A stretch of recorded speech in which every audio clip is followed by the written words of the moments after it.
In celebration of the sun finally making its appearance this spring, we're sharing a fan favorite conversation we had earlier this year with Multnomah County Bridge operator Todd Richards. If you've ever wondered about the people who sit in those little booths all day lifting the bridges up and down, or ever been stuck in traffic because of a lift and there wasn't even a boat, so you wondered out loud who was ruining your day for no apparent reason, stick around. Because today on CityCast Portland, all of our bridge-related questions will be answered. And just a quick note that Todd's audio will be a little choppy because reception on the bridge can be a little rough. It's Wednesday, April 26th. I'm Claudia Meza, and this is what Portland's talking about. So Todd, what do you actually do all day as a bridge operator? We keep an eye on the bridge. We have cameras. And we keep an eye on the pedestrian traffic and the vehicle traffic. There's minor tasks that we perform as well that are just kind of clerical, minor maintenance tasks, keeping things clean and organized and just watching out for any kind of malfunction, that sort of stuff. Gotcha. And this is a question from one of the readers of our newsletter. Stephen Vertel wants to know, how do you schedule a bridge raising? Like, how do vessel operators contact you? So our phone number is published in the River Pilot documentation. They call us on the phone and they let us know when they're coming through. However, during like regular business hours, a boat can just call us on the VHF radio and say, hey, I'm coming down. Can you give me a lift? So it's not like months of planning. Someone could just be like, hey, I'm coming through. Oh, absolutely. Yeah, no, we lift the bridge on demand. If it's during off hours, say they're coming through on a weekend or in the evenings, and say they are a really big boat and they require all the bridges to be lifted, which is the Burnside, Morrison, Hawthorne, and the Broadway, they would need to give us advance notice so that we staff all the bridges. Normally, in the off hours, we only have two operators on duty. One person will be on the Hawthorne, and then one person will be on one of the other three bridges. So they would need to give us 2 hours advance notice. And the skippers are aware of this. Gotcha. So how long have you been doing your job, Todd? So coming up on 5 years. I was looking for work, part-time work, that would dovetail nicely with my school schedule. I decided to go back to school and get my engineering degree. And I was just looking for work and went to the Multnomah County website, saw it, and I got lucky enough to get it. Yeah, it's a pretty cool job, Todd. I enjoy it. I mean, it's the perfect job for studying, I'm assuming. This is what I'm thinking, is that you might have a bit of downtime. Do you ever get bored or lonely? No, don't really get bored or lonely. I commercial fish for a lot of years, most of my adult life. And most of the time I was fishing alone on my own boat. So this was an easy transition. And there is some downtime. Absolutely. We're permitted to study if we have some studying to do. But that's, the caveat that we have to keep an eye on the bridges, have our cameras up, and we have to be aware of what's going on the bridges at all times. Yeah, I mean, you must have such a bird's eye view of the entire city. What can you see from up there that you just couldn't imagine you were able to see when you were a non-bridge operator? You get a wonderful view of downtown and Waterfront Park. It's a beautiful sight. One of the things I like about it is that when I first came back to Portland, I was born and raised here and then did my fishing thing in Alaska, the horizon being a long ways away. And when I got back to Portland, everything seemed kind of really close in. I felt a little claustrophobic. And so being in the bridge tower with the horizon a little farther away and fish around me is comforting. It makes me feel like I'm at home.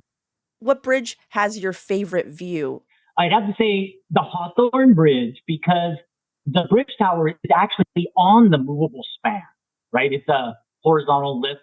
So when I have to lift for a really tall boat, I'm, 100 feet off the water. You can see all of downtown from the water side and the Esplanade on the other side. And it's really cool. So what has been the weirdest interaction you've had while on duty? We have people that fancy themselves as kind of the parkour crowd, the rock climbers that want to do some urban climbing. Oh, no. And we spot them. We have motion sensors on some of the frequented routes that people would like to take. So the alarm will go off and we'll just get on the intercom and just tell them to get down. That's not safe. And they're usually very surprised and they get right down. And that's frequent. I want to say it's probably once a month I'm telling a climber to get down. That's so embarrassing for them. Like a child. You have to be like, hey, stop climbing that. Yeah. So Todd, what has been one of your most stressful moments being the bridge operator? So occasionally the bridge will malfunction and everybody stopped and it malfunctions for some reason. And this happens occasionally. Since I've been working there in 5 years, maybe I've run into the situation 2 or 3 times at max. But then what happens is sometimes it's an easy fix and something that we can do as operators. There's little things we can do. If those procedures don't work, then we have to call the bridge maintenance crew and electricians to come out and, figure out what the problem is. All these people are waiting. These people have lives and they're trying to get to work or go home or whatever it happens to be. So those are all the most stressful situations. That leads perfectly into my next question, Todd, because that would be my number one concern if I were up there. Every time I would raise the bridge or whatever, I just look around and just feel the anxiety of everyone around me. So is that what you see when you see all the hurried commuters running late for work, stuck in the traffic? Like, do you feel remorse, or is there just a little bit of part of you that's like secretly enjoying their misery? No, oh God, no. No. Absolutely not. No, we're trying to get these people to and from work. We actually don't do lifts during rush hours, which is 7 to 9 in the morning and then 4 to 6 in the evening. We avoid that. We also try to avoid to do during lunch hour, 11 to 1. Mm-hmm. The lunch hour is a little bit more flexible, but no, absolutely not. There's no enjoyment of it. Yeah, as a person who's always running late, I'm always stuck on the bridge. It's like karma for me every time I'm running late. And okay, we're going to take a quick little break here, but when we come back, we have more listener questions and a controversial topic I'm hoping you're able to put to rest.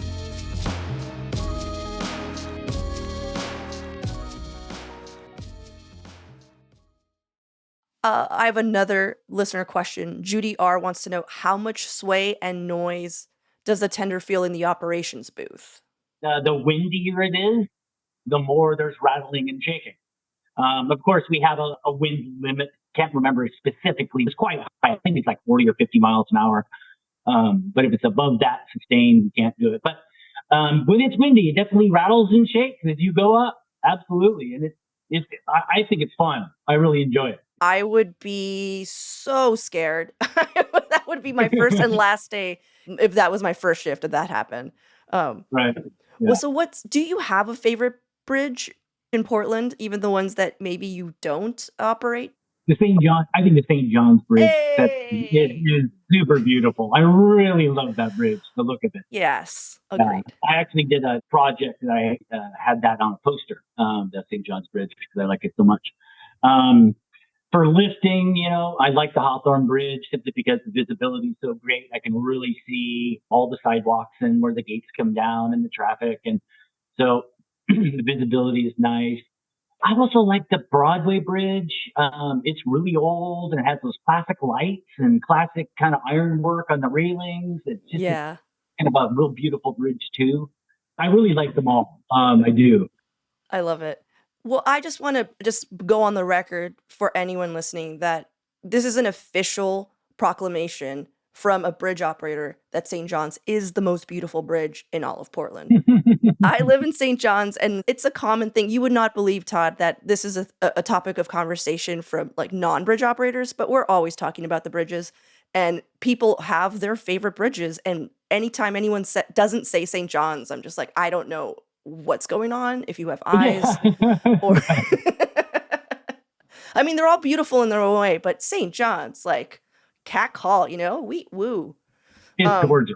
It Yeah. is a gorgeous bridge. It really is. I mean, and I like bridges, and it's one of the reasons I'm going into structural engineering, and of course, bridge design would be kind of the rock stars of the structural engineering world, in my opinion. Right. And bridges like that, it's where form and function meet to produce beautiful curves or these organic curves where the actual most efficient structural design is beautiful.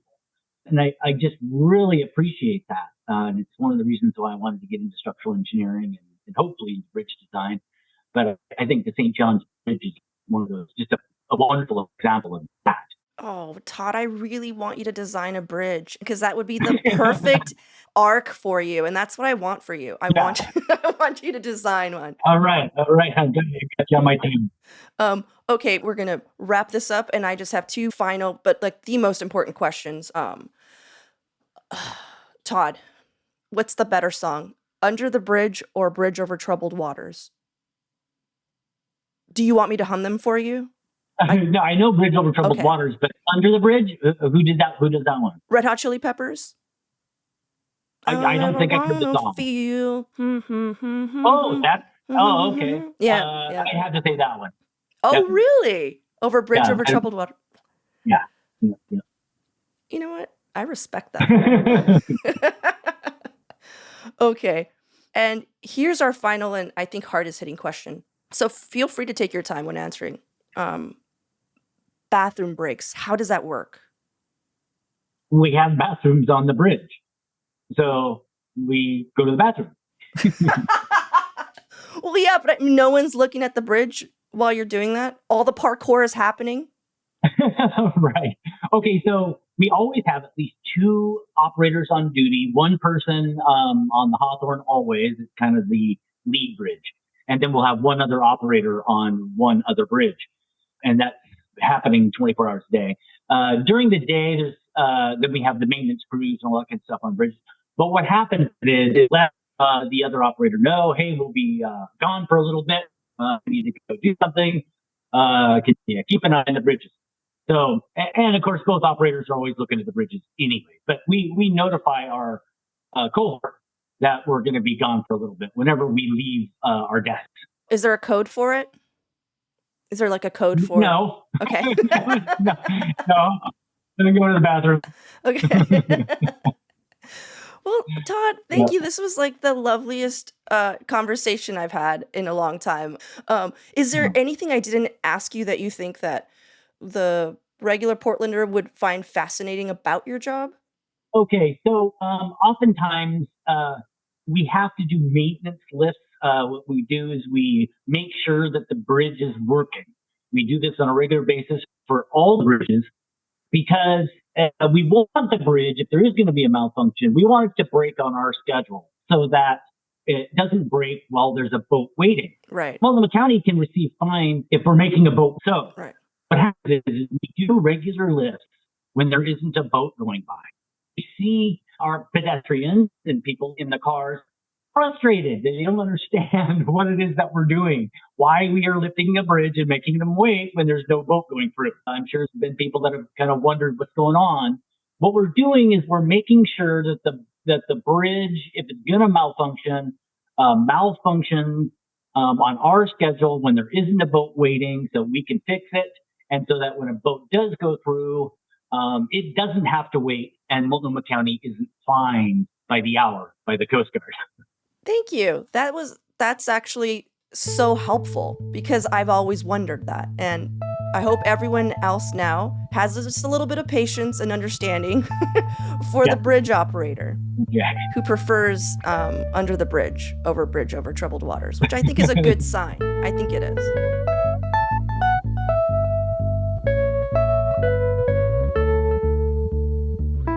And now for your microdose of news. Nike co-founder Phil Knight says he's contributing $400 million to a new investment fund supporting education services, art programs, and other projects benefiting Black Portlanders, specifically those living in the neighborhoods of Inner North and Northeast Portland. That area, once known as Albina, was historically home to the city's Black community until large portions of it were bulldozed in the 1960s in the name of urban renewal. Built in its place was the Interstate 5 freeway, the Memorial Coliseum, the Moda Center, and Legacy Emmanuel Hospital. But if you're more interested in fictional billionaires, keep your eyes peeled because actor Brian Cox, best known for his recent role in the HBO show Succession, will be in town filming a movie this weekend, and they're closing parts of the Hawthorne Bridge to do so. The bridge's eastbound and center westbound lanes, as well as the south sidewalk, will be closed starting at 8:30 a.m. this Saturday and lasting until early Sunday morning.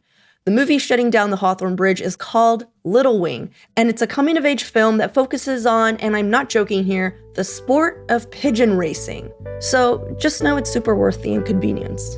For even more local news and events, sign up for our daily newsletter, Hey Portland. We'll throw a link in the show notes.